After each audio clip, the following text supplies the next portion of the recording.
Shalom, para pendengar MySalva.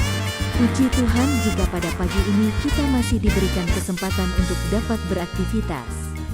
Mari kita awali hari ini dengan renungan yang bertemakan Yesus, Tuhan yang sangat ditinggikan dan dikaruniakan nama di atas segala nama. Nats terdapat dalam Filipi 2 ayat 9.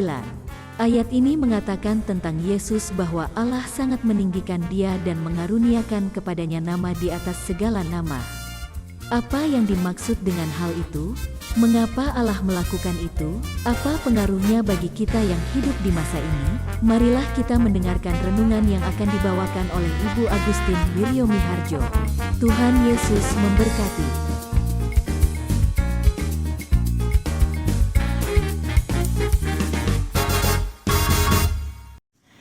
Shalom, selamat pagi para pendengar MySalva Podcast dimanapun Anda sekalian berada.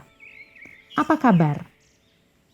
Saya yakin dan percaya setiap kita sudah menikmati begitu banyak berkat dan kemurahan dari Tuhan Yesus. Dan saya juga yakin bahwa pagi hari ini kita semua akan menikmati berkat lewat firman Tuhan yang akan kita dengarkan bersama. Firman Tuhan pada pagi hari ini mengambil tema, Yesus adalah Tuhan yang sangat ditinggikan dan kepadanya dikaruniakan nama di atas segala nama. Mari, sebelum kita bersama-sama mendengar firman Tuhan dari perikop ini, kita bersatu di dalam doa. Bapa kami yang di surga, kepadamu kami mengucap syukur pada pagi hari ini. Oleh karena Engkau begitu mengasihi kami, dan oleh karena Putramu, Tuhan kami Yesus Kristus, kami beroleh anugerah keselamatan.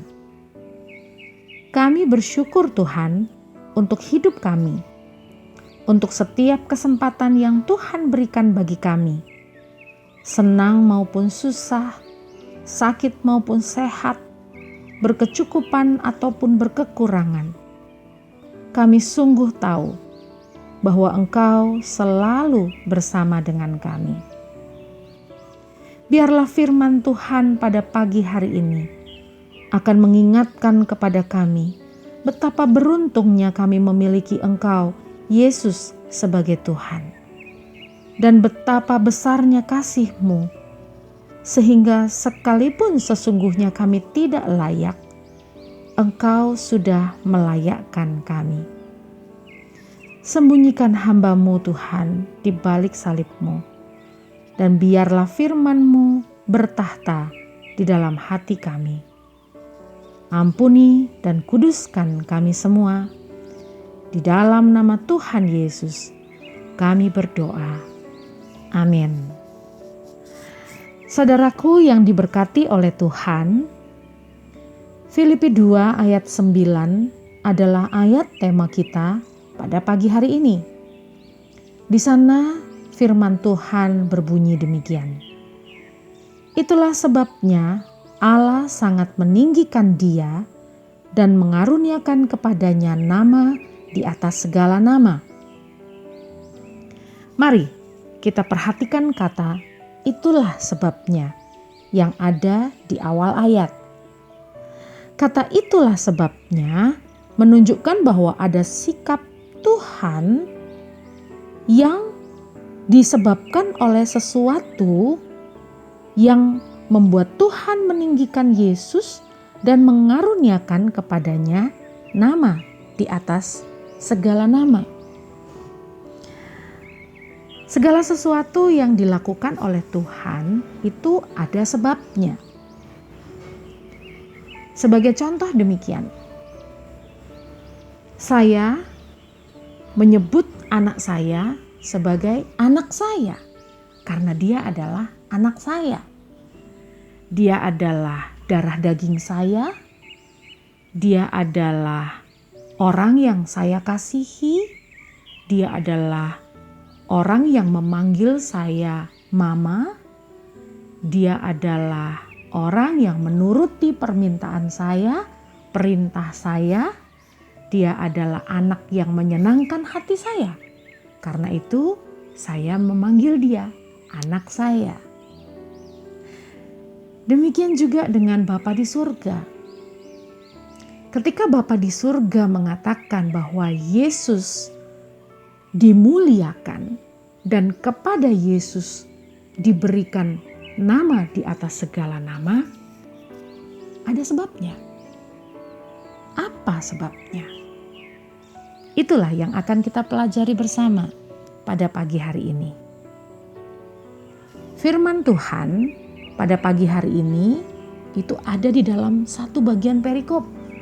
Tidak cukup hanya dari satu bagian ayat saja. Karena dari satu perikop ini kita akan melihat keterkaitan bagian yang satu dengan bagian yang lainnya. Kita akan melihat sebab pertama yang kita bisa lihat dari ayat 1 sampai ayat yang keempat dari perikop Filipi 2 ini.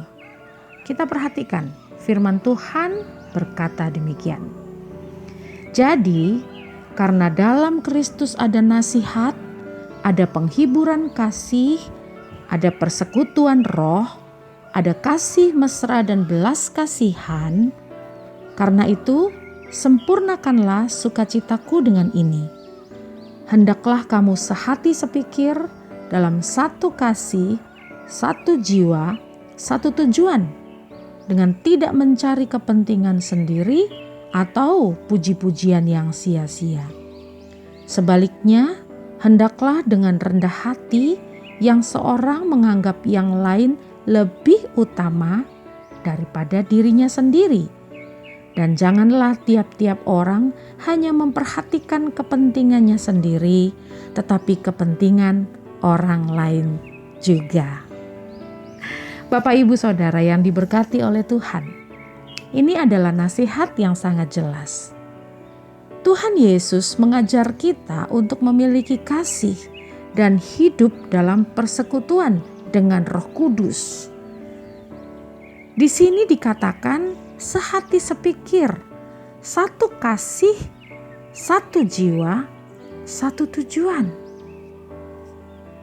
Saya dengan anak saya pasti akan memiliki satu tujuan yang sama. Kami tinggal dalam rumah yang sama. Anak saya tinggal dalam aturan yang sama di dalam rumah saya.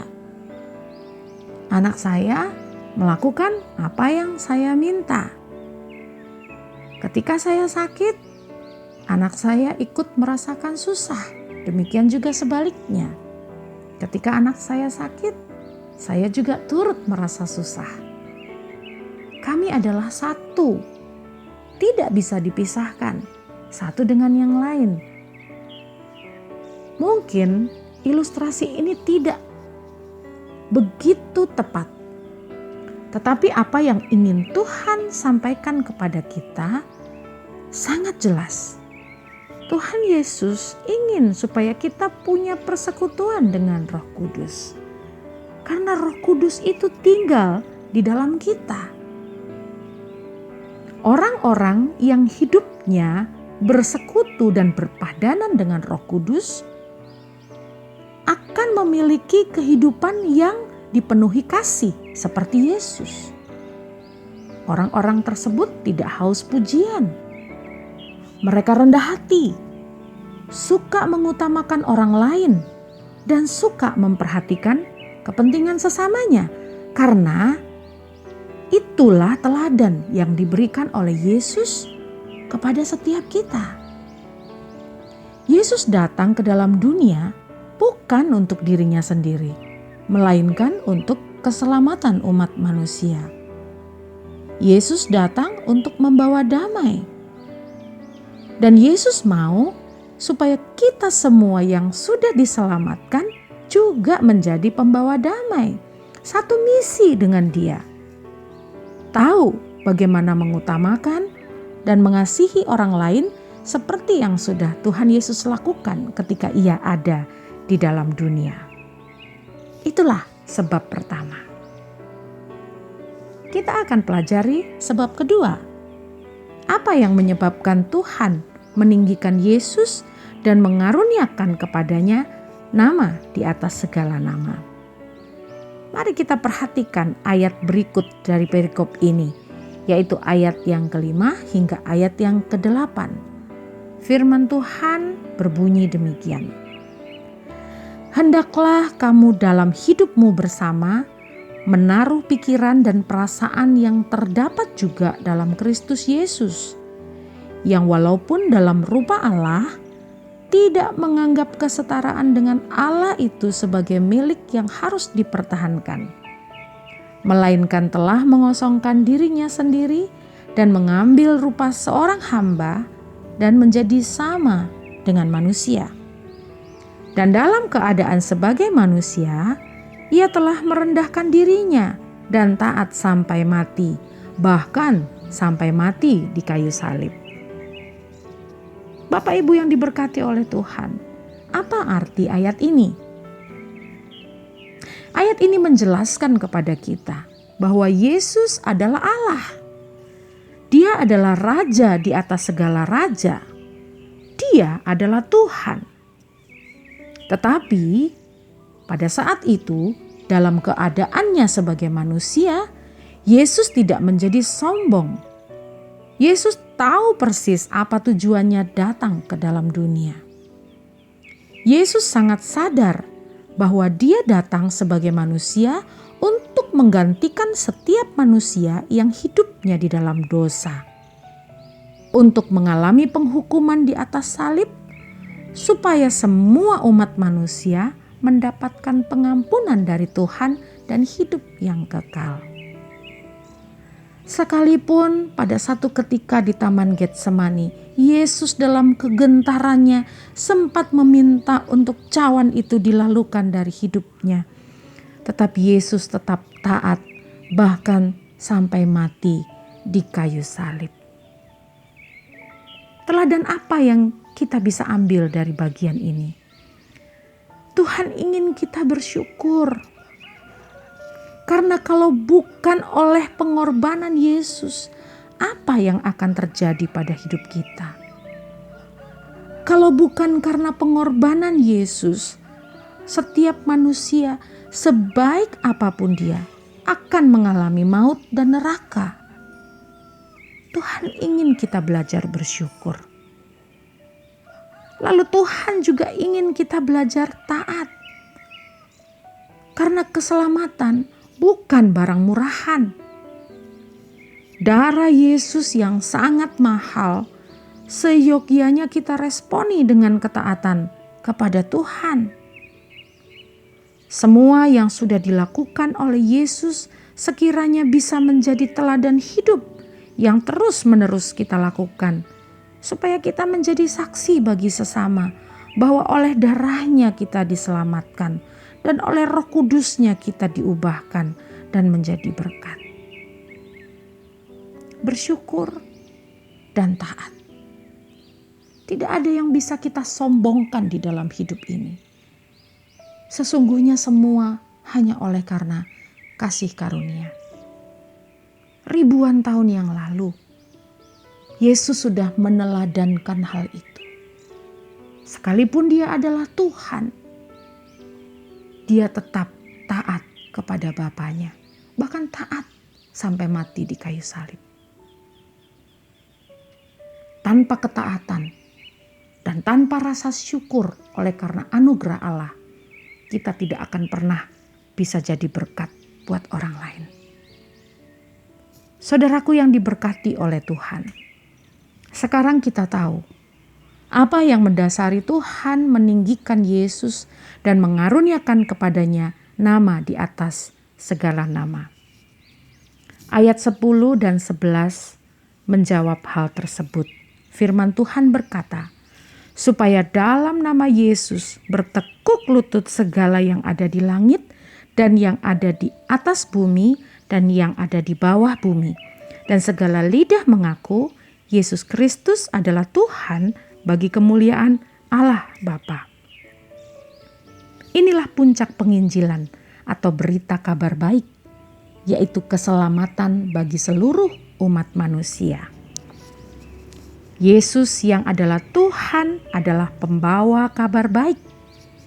Kepadanya dikaruniakan nama di atas segala nama, karena tidak ada Tuhan lain selain Yesus Kristus, dan tidak ada jalan lain menuju keselamatan selain melalui Dia.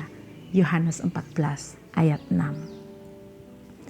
Saudaraku yang diberkati oleh Tuhan, sudahkah kita hidup dalam kebenaran firman Tuhan ini? Sudahkah kita membiarkan hidup kita dikuasai Roh Kudus? Sudahkah kita taat dalam kepengikutan kita kepada Yesus?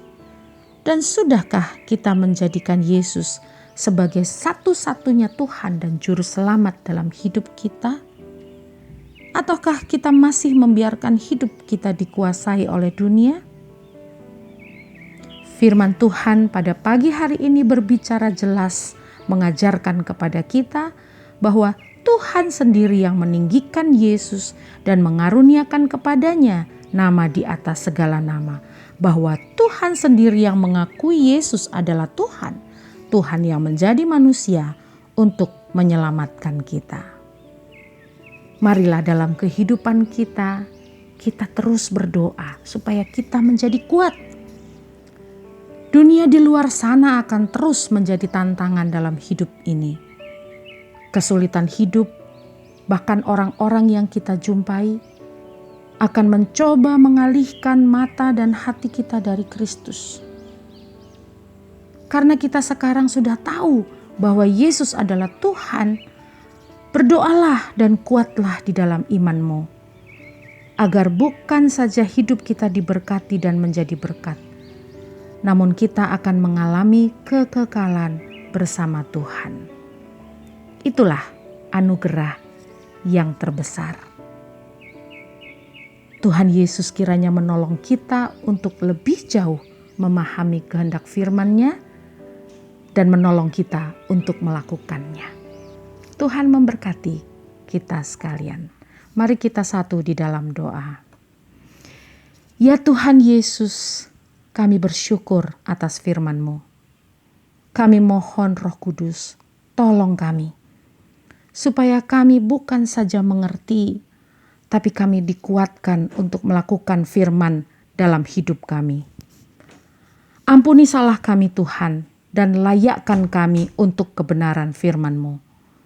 Di dalam nama Tuhan kami Yesus Kristus, kami sudah berdoa dan mengucap syukur. Amin. Tuhan Yesus memberkati.